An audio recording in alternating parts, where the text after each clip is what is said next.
نحمدہ و نصلی علی رسول الکریم۔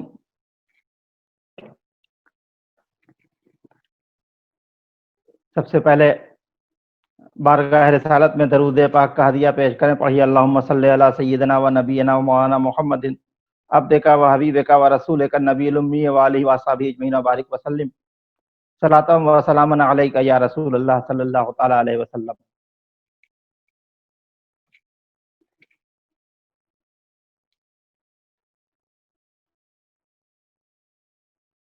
آج کا یہ پہلا درس ہے جس کا مقصد یہ ہے کہ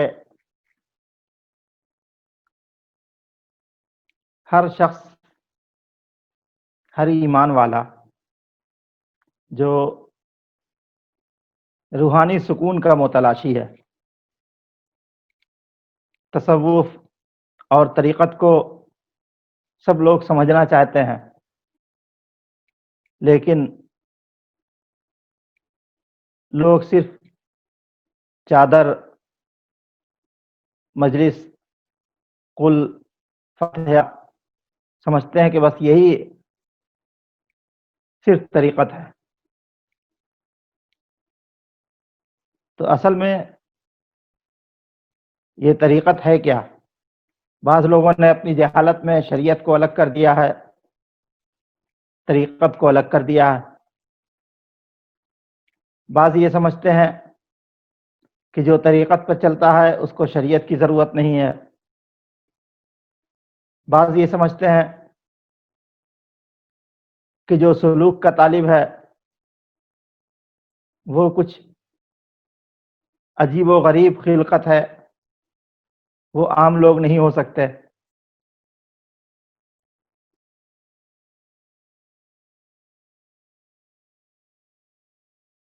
کسی چیز کے حاصل کرنے کے لیے پہلے اس چیز کے بارے میں ہمیں جاننا ضروری ہے کہ ہم جو حاصل کر رہے ہیں اس کا مقصد کیا، کیوں حاصل کر رہے ہیں۔ تو طریقت اور روحانیت اور سلوک پہ چلنا، سلوک کا طالب، اس میں لوگ یہ سوچتے ہیں کہ دنیا کا بہت بڑا فائدہ ہے۔ یہ دنیا کا فائدہ نہیں ہے، یہ آخرت کا فائدہ ہے، دین کا فائدہ ہے۔ اور ایسا فائدہ ہے کہ جب انسان اس راستے پہ چل جاتا ہے تو راستہ اسے اچھا نہیں معلوم ہوتا۔ طریقت والے جب طریقت کے راستے پہ چلتے ہیں تو شریعت کو ساتھ میں لے کے چلتے ہیں، شریعت ان کے ساتھ رہتی ہے، شریعت چھوڑ کے نہیں چل سکتے ہیں۔ اور جب طریقت سے آگے بڑھتے ہیں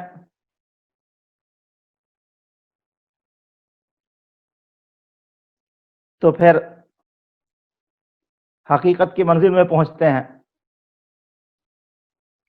تو شریعت اور طریقت دونوں ان کے ساتھ رہتی ہے۔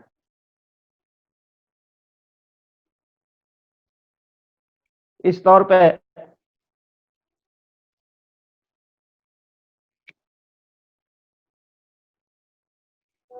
شریعت کا معاملہ ہوتا ہے۔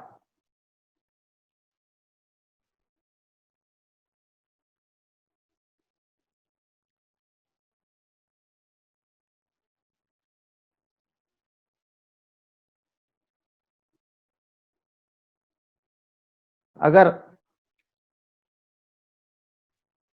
شریعت و طریقت الگ کوئی چیز ہوتی تو پھر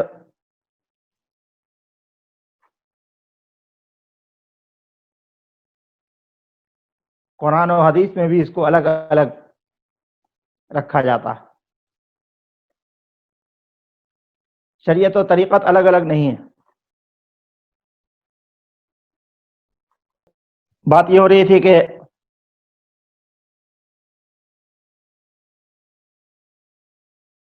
طریقت اور شریعت، طریقت اور شریعت کا معاملہ ایسا ہے کہ جیسے یہ کہا جائے کہ ایک پھل ہے،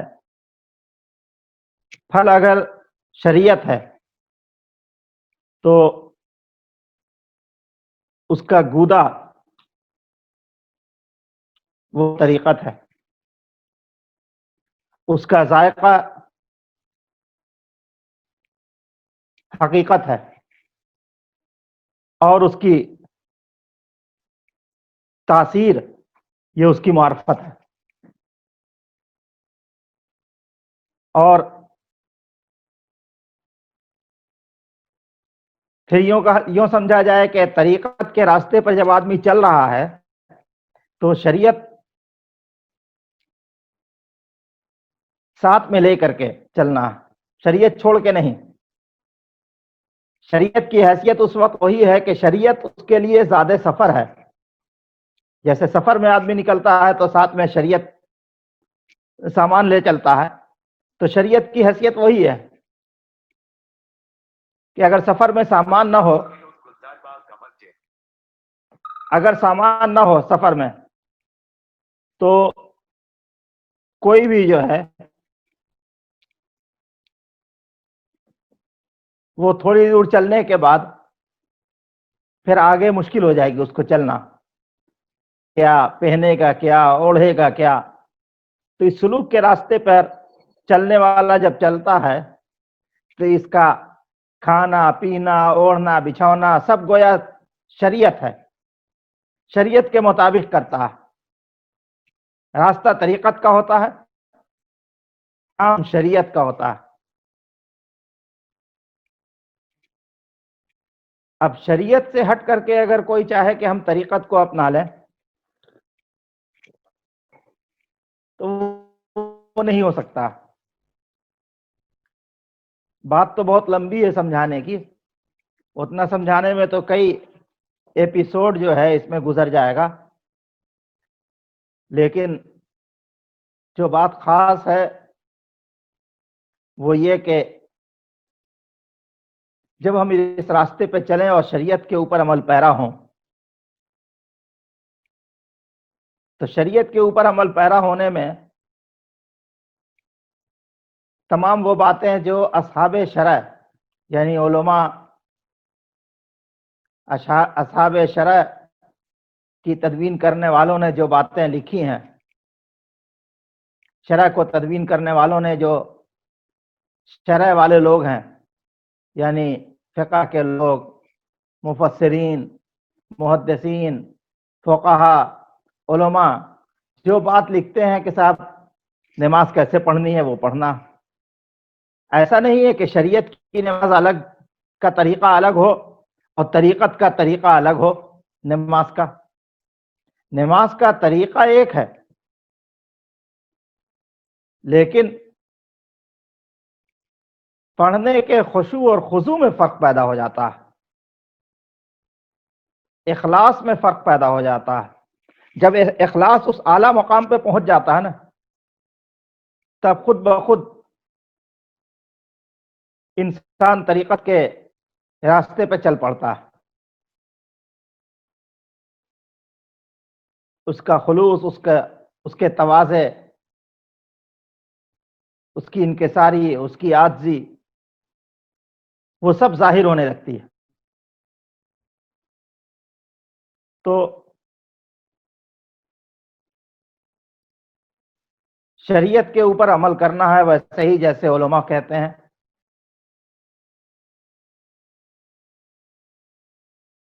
محمد مصطفیٰ صلی اللہ تعالی علیہ وسلم کی سنتیں ہیں، ان سنتوں پہ عمل پیرا ہونا،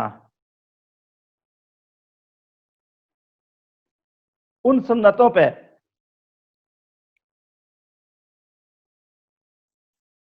عمل کر کے، طریقہ نبی پر عمل کر کے پھر آگے کے راستے کی طرف قدم بڑھانا. اب کوئی کہے کہ ہم طریقت کے راستے پر چل رہے ہیں اور نماز نہ پڑھیں، روزہ نہ رکھیں، حج کی فرضیت کا انکار کر دیں، نبی کی تعظیم و عظمت نہ کریں، اللہ اور اس کے رسول کی شان میں گستاخیاں کر دیں،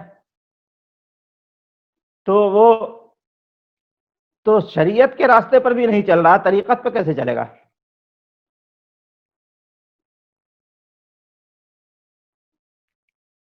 تو یہ اتنی سی بات ہے سمجھانے کی. اب بات آتی ہے کہ ان سب پہ چلنے کے بعد آگے ہم کو کیا کرنا ہے. نماز بھی پڑھتے ہیں، روزہ بھی رکھتے ہیں، حج بھی کرتے ہیں، زکوٰۃ بھی دیتے ہیں، عبادتیں بھی کرتے ہیں، تلاوت بھی کرتے ہیں، یہاں تک کہ تسبیحیں بھی پڑھتے ہیں. ان سب کے بعد پھر آگے کیا کرنا ہے، کیسے چلنا ہے، آگے کا راستہ کیا ہوگا؟ آج تو سب لوگ جو کسی پیر سے منسلک ہو گئے وہ اپنے کو راہ سلوک کا طالب سمجھنے لگتے ہیں، لیکن دل میں دنیا کی محبت غالب آ جاتی ہے. جب اس راستے پہ چلنا ہے، طریقت کے راستے پر، تو دنیا چھوڑ کے بھی نہیں چلنا ہے اور دنیا کو اپنے اوپر سوار بھی نہیں کرنا کہ دنیا داری میں نماز چھوٹ جائے، دنیا داری میں عبادت ترک ہو جائے، دنیا داری میں اللہ اور اس کے رسول کے احکام کی خلاف ورزی ہو جائے، دنیا داری میں حلال و حرام کی تمیز جاتی رہے. ایسا نہیں ہونا چاہیے. اگر ایسا ہو گیا تو پھر آگے کا راستہ بند ہو جائے گا.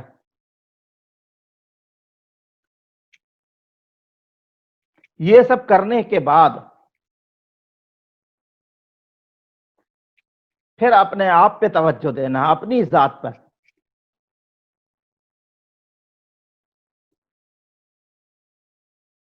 اس لیے کہ فرمان ہے، بعض کہتے ہیں کہ حدیث پاک ہے، بعض کہتے ہیں کہ حضرت علی کرم اللہ وجہ الکریم کا قول ہے، من عرف نفسہ فقد عرف ربہ.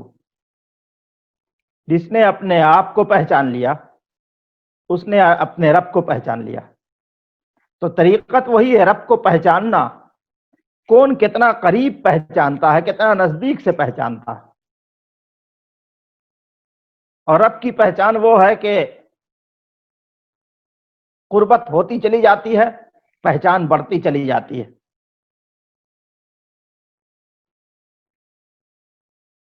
چند چیزیں اس میں سے بالکل اپنے آپ میں سے نکالنی پڑیں گی. ایک تو اظہار تکبر یا اپنی برتری کا خیال. دوسری چیز نکالنی پڑے گی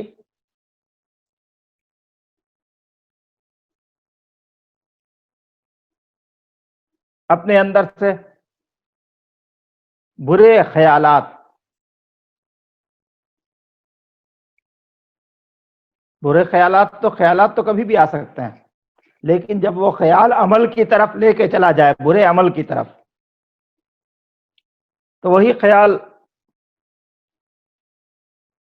ہمیں شریعت و طریقت سے دور کر دیتا ہے.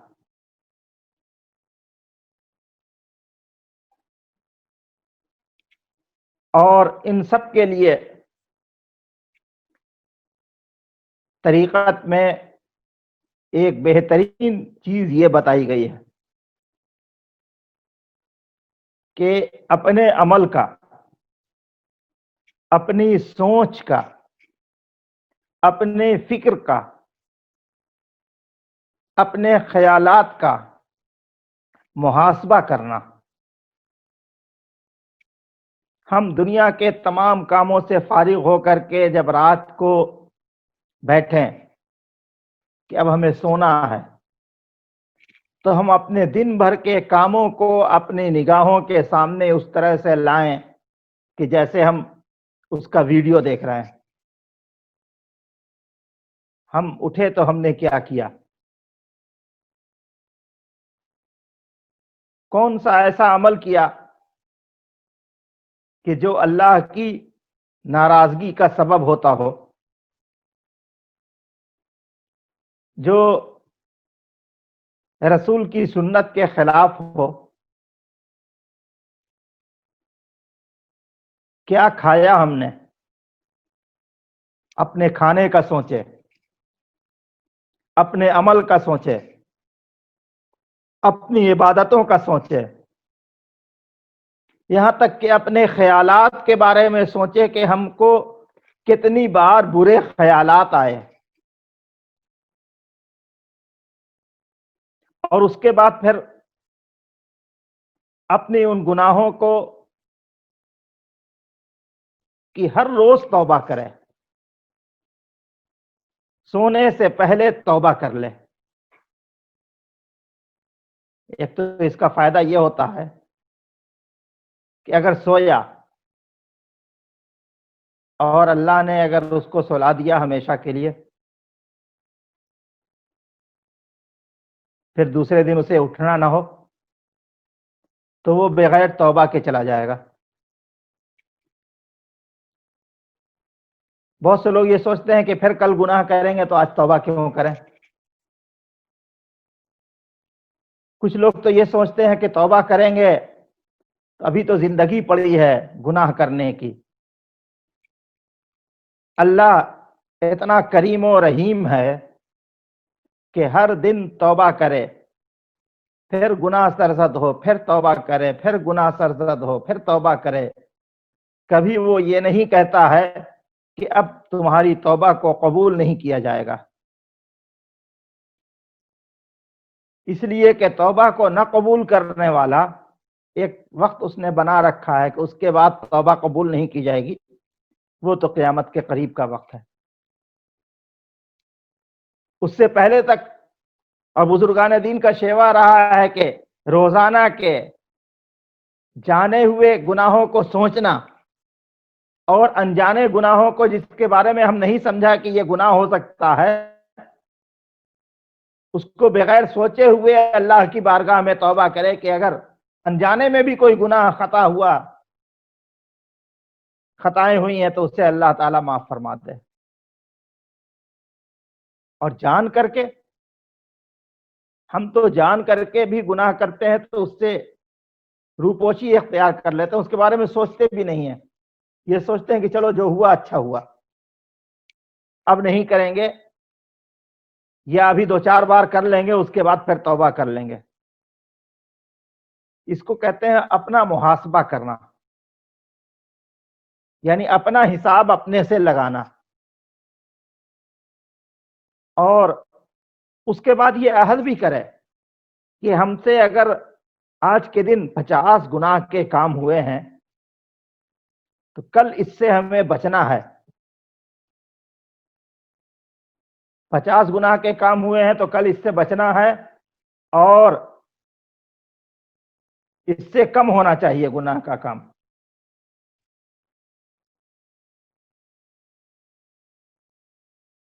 دوسرے دن ہو سکتا ہے کہ 48 ہو، تیسرے دن 45 ہو، پھر کبھی بڑھ گیا کبھی گھٹ گیا، تو اس سے گناہ کم ہوتا چلا جاتا ہے۔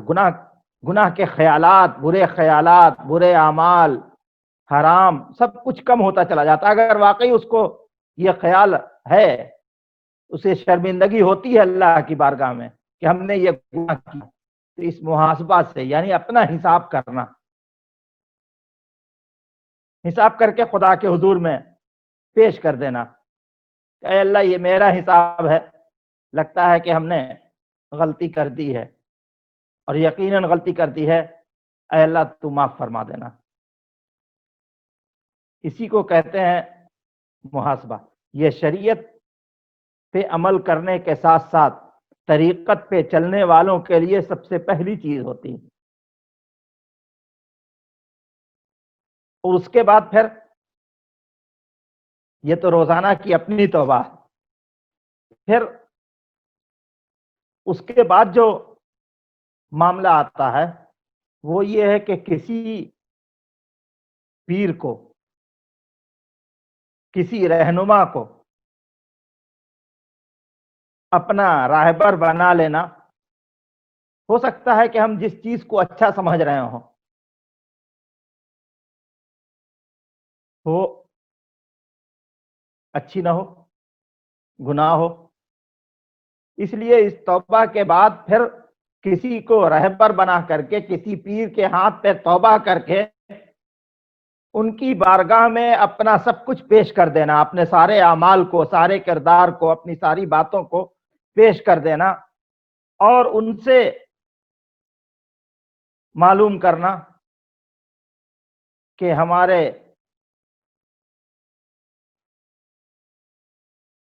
اندر کیا کیا خرابی بچی ہے،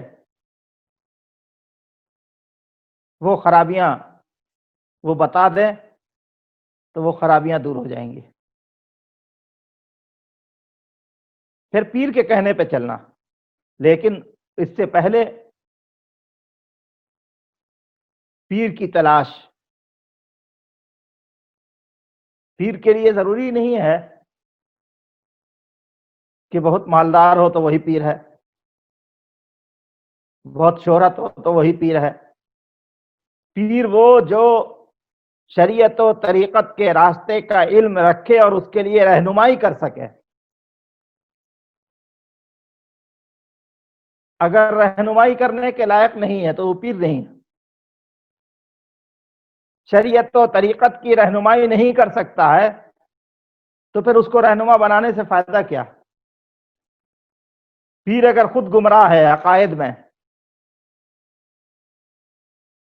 خود ملوث ہے حراموں میں، خود اس کی ظاہری حالت شریعت کے خلاف ہے، تو وہ دوسرے کی رہنمائی کیا کرے گا؟ لیکن جب پیر بنا لیا تو اپنے پیر کو اپنا سب سے بڑا رہنما سمجھنا چاہیے، اور پیر کی بارگاہ میں مرید کو ایسا ہی ہونا چاہیے کہ حضرت مخدوم بہاری شرف الدین یحییٰ منیری رحمۃ اللہ علیہ لکھتے ہیں کہ پیر کے ہاتھ میں مرید ایسا ہی ہو کہ جیسا مردہ غسل دینے والے کے ہاتھ میں ہوتا ہے، یعنی مردے کو ہلایا جائے گا تو ہلے گا، اٹھایا جائے گا تو اٹھے گا، اپنے سے نہ ہل سکتا ہے، نہ اٹھ سکتا ہے، نہ بیٹھ سکتا ہے، ہاتھ بھی نہیں ہلا سکتا۔ غسل دینے والا ہی اس کو سب کچھ کرتا، یعنی مردے کو نہلانے والا۔ تو پیر کی حیثیت وہی ہے مرید کے لیے، اور مرید یہی جانے کہ پیر کا جو حکم ہے وہ ہمارے لیے سب کچھ ہے۔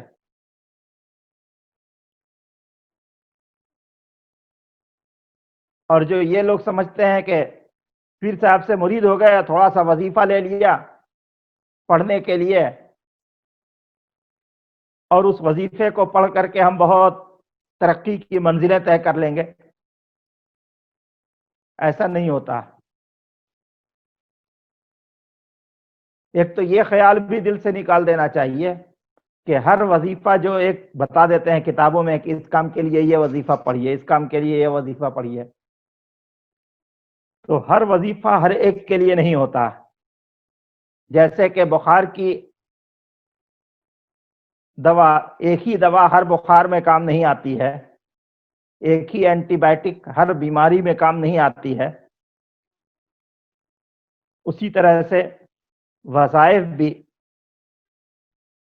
بیماری دیکھنے میں ایک طرح کی لگتی ہے، لیکن پھر یہ جانتا ہے کہ اس بیماری کے لیے کون سی روحانی دوا دی جائے گی، کون سا وظیفہ ہوگا۔ اس لیے کہ شریعت پہ عمل کرتے ہیں تو شریعت نے بتایا ہمارا جسم پاک ہونا چاہیے، ہمارا لباس پاک ہونا چاہیے عبادتوں کے لیے، ہمارا مصلی پاک ہو، اور طریقت بتاتی ہے کہ ہمارا دل پاک ہو، ہماری فکر پاک ہو، ہماری کھائی ہوئی غذا پاک ہو، ہماری نگاہیں پاک ہوں، ہماری زبان پاک ہو، ہمارے سوچے ہوئے افکار پاک ہوں۔ جب یہ سب چیزیں آ جاتی ہیں تو وہ خود بخود راہ سلوک طے کرنے کے لیے آگے بڑھتا ہے۔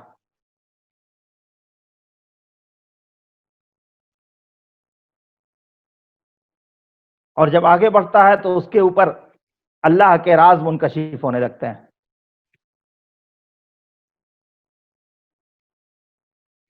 ہوتا یہ ہے کہ بہت سے لوگوں کو ایک چیز یہ بتا دیں، سب سے بڑی خرابی کیا ہوتی ہے کہ بہت سے مریدوں کو ان کے پیر صاحب بتا دیتے ہیں کہ یہ وظیفہ پڑھیے آپ کو بہت فائدہ ہوگا۔ اب فائدہ ہوا، اس وظیفے کے تاثیر سے وہ اچھے اچھے خواب دیکھنے لگے۔ کبھی ہوتا ہے کہ کوئی بات ان کی زبان سے نکلی ہو گئی، یا ان کو خواب میں بشارت مل گئی، اب ان کے ذہن میں آ گیا کہ ارے ہم تو بہت بڑے ولی اور برگزیدہ بن گئے۔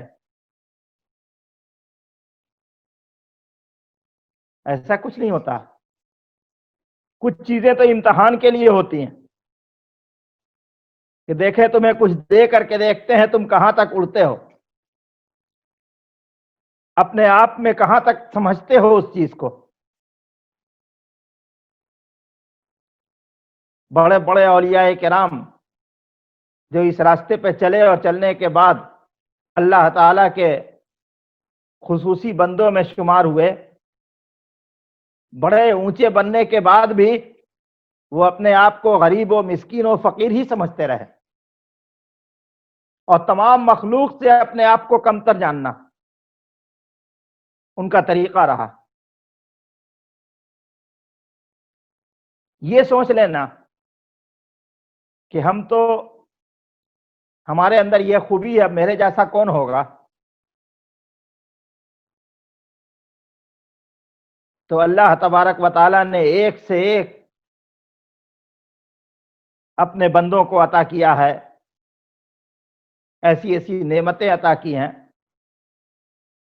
آپ نے سنا ہوگا نا واقعہ کہ حضرت موسیٰ نے اللہ تبارک و تعالی سے پوچھا، بڑے نبی اللہ تعالیٰ جن سے کلام کرے، طور پہ بلا کر کے جلوہ دکھلائے، اور جب حضرت موسیٰ علیہ السلام نے پوچھا کہ اے اللہ ہم سے بھی زیادہ کوئی علم والا ہو سکتا، تو اللہ تعالیٰ نے فوراً رکوا دیا، رکو رکو، تم سے زیادہ ہے کوئی؟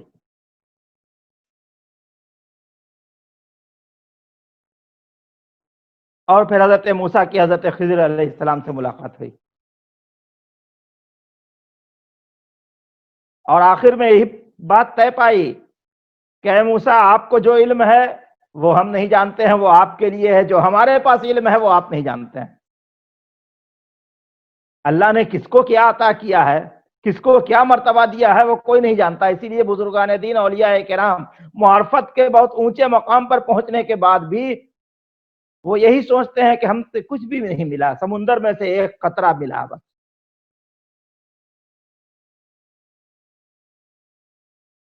یہ طریقت، حقیقت، معرفت، روحانیت یہ ایسا سمندر ہے کہ اگر ایک قطرہ بھی مل گیا تو وہ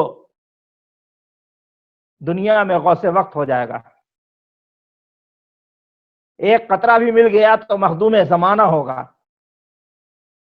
ایک قطرہ بھی مل گیا تو اللہ کا پیارا اور برگزیدہ بن جائے گا. لیکن اس کے لیے شرط یہ ہے کہ اس کے خیالات کو، دل کو، ذہن کو انتہائی پاک ہونا چاہیے. دنیا میں رہے، دنیا کا کام بھی کرے، لیکن دنیا اس کے اوپر مسلط نہ ہو جائے. آج یہی ہوتا ہے کہ دنیا ہمارے اوپر مسلط ہو جاتی ہے. ہم سوچے یہ کہ ہمارے 24 گھنٹے کا جو وقت ہے اس میں سونے کے وقت کو ہٹا دیں تو جاگنے کے وقت میں ہمیں خدا کتنی بار یاد آتا.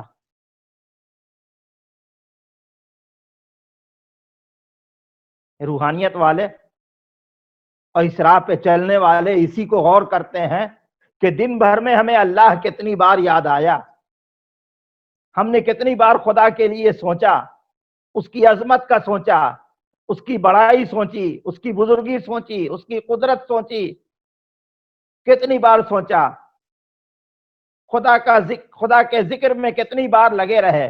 ہم ذکر کرتے ہیں لیکن ہمارے ذکر کا حال یہ ہوتا ہے کہ ذکر زبان سے ہوتا ہے، دل کچھ اور سوچتا ہے، دماغ کچھ اور سوچتا ہے، نظر کہیں اور ہوتی ہے. اس کے بعد بھی ہم بتائیں گے کہ دل کو قابو کرنے کے لیے، ذہن کو قابو کرنے کے لیے کیسے یکسو کیا جائے. پہلے بھی ہم نے درس دیا ہے، وہ بہت تفصیل کے ساتھ دیا تھا. ابھی تو تھوڑا مختصر دیا جا رہا تاکہ ڈائریکٹ سمجھایا جائے. بہت تفصیل کے ساتھ دیا تھا. یوٹیوب پر خانقاہ کے چینل پر وہ ہوگا روحانی تعلیمات کے نام سے 8 درس، اچھا طویل درس ہے. اگر آپ لوگوں کو موقع ملے تو سلسلہ وار اس کو 8 سنیے.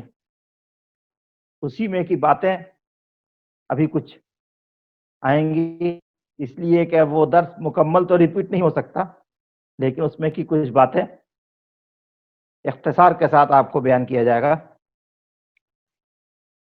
کچھ کرنے کے لیے کہ کچھ کریں، پہلے سمجھیے گا تبھی کیجیے گا نا. ہم یہ سوچ لیں کہ ہم کو سیدھے ایسا وظیفہ مل جائے کہ ہم بہت بلندی پر پہنچ جائیں، ہم صاحب کرامت ہو جائیں، ہم بزرگ بن جائیں، تو یہ خیال بھی لانا اس راستے کے لیے مناسب نہیں ہے. اس لیے کہ خدا کی قربت سب کچھ بنا دیتی ہے، نبی سے محبت سب کچھ بنا دیتی ہے، اولیاؤں کی تعظیم سب کچھ بنا دیتی ہے.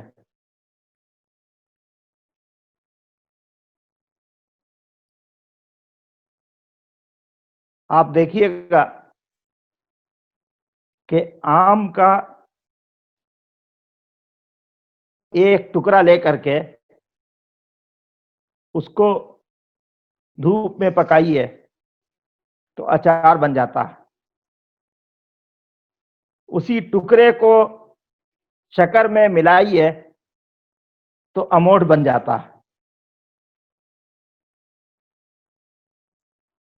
تو آم کو نمک اور مرچ کے ساتھ اس کو ملا کر کے دھوپ میں رکھا گیا تو وہ اچار ہو گیا، اور اس کو شکر کے ساتھ ملا کر کے اس کو پکا دیا گیا آگ پر. گرمی اس نے بھی کھائی، گرمی اس نے بھی کھائی، لیکن اس نے شکر کے ساتھ مل کر کے آگ پر پکا تو یہ میٹھا ہو گیا، وہ کھٹا ہو گیا. پتہ یہ چلا کہ آم تو وہی ہے لیکن صحبت الگ الگ ہے دونوں کی. تو بزرگان دین اپنے آپ کو ولیوں کی صحبت کی طرف لے کے چلتے ہیں.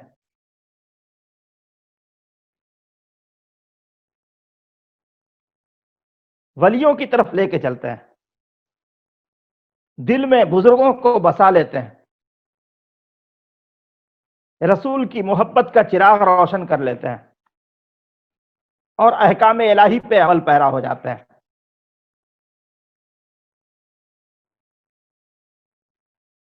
اتنا کرنے کے بعد تب پھر آگے کا راستہ ملتا ہے۔ کیسے ملتا ہے، کیا کیا ہوتا ہے، تو بہت تفصیلی تو چلتا رہے گا سلسلہ، تو آپ کو بتاتے رہیں گے۔ ہم نے بتایا تھا نا کہ یہ ایسا سمندر ہے کہ اس سمندر کا ایک قطرہ مل جائے تو بہت بڑی بات ہے، اور اس سمندر میں غوطہ لگا کر کے اگر موتی مل گیا تو پھر وہ تو غوث الاعظم بن جاتا ہے۔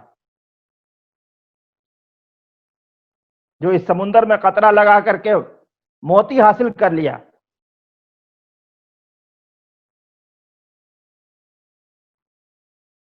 وہ اللہ کا پیارا چہیتا بن جاتا ہے، ایسا بن جاتا ہے۔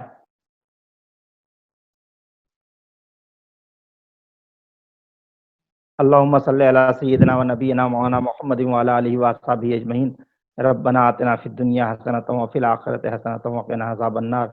اے اللہ، شریعت اور طریقت کے راستے پہ چلنے کی ہم لوگوں کو توفیق عطا فرما، بزرگان دین اولیاء کرام کی محبت عطا فرما، آمین۔ اور اے رب العالمین، ہم تمام لوگوں کو نبی کی سنتوں پہ عمل پیرا ہونے کی توفیق عطا فرما، آل نبی سے محبت رکھنے کی توفیق عطا فرما، اور اے اللہ ہمارے قلوب کو پاکیزہ فرما، ہمارے فکر، ہمارے ذہن کو صاف ستھرا فرما، دین پہ عمل کرتے رہیں، دنیا کی محبت ہمارے اوپر غالب نہ ہو، دین کی محبت غالب رہے۔ اور اے رب العالمین، ہم تمام لوگوں کی پریشانیاں، دینی، دنیاوی، روحانی، طرح کی پریشانیاں دور فرما دے۔ اے رب العالمین، آج کل پوری دنیا میں جو کورونا کی بیماری سے لوگ پریشان ہیں، اے اللہ سبوں کی حفاظت فرما، آمین۔ تمام انسانوں کی حفاظت فرما، تمام مومنین کی حفاظت فرما، تمام اہل طریقت کی حفاظت فرما، تمام متوسلین کی حفاظت فرما، اور اے اللہ تمام بزرگوں کو چاہنے والوں، اولیاء کرام کے ماننے والوں کی حفاظت فرما، اور ان کے صدقے میں اے رب العالمین پورے دنیا کے انسانوں کی حفاظت فرما، اور سبوں کو خیر اور بھلائی عطا فرما، امن، چین اور عافیت عطا فرما۔ وصلی اللہ تعالی علی خیر خلقہ محمد وعلی آلہ وصحبہ اجمعین برحمتک یا ارحم الراحمین۔ لا الہ الا اللہ۔ انشاءاللہ جن کا سوال رہ گیا ہے وہ اگلے پروگرام میں انشاءاللہ اسے شامل کر لیا جائے گا۔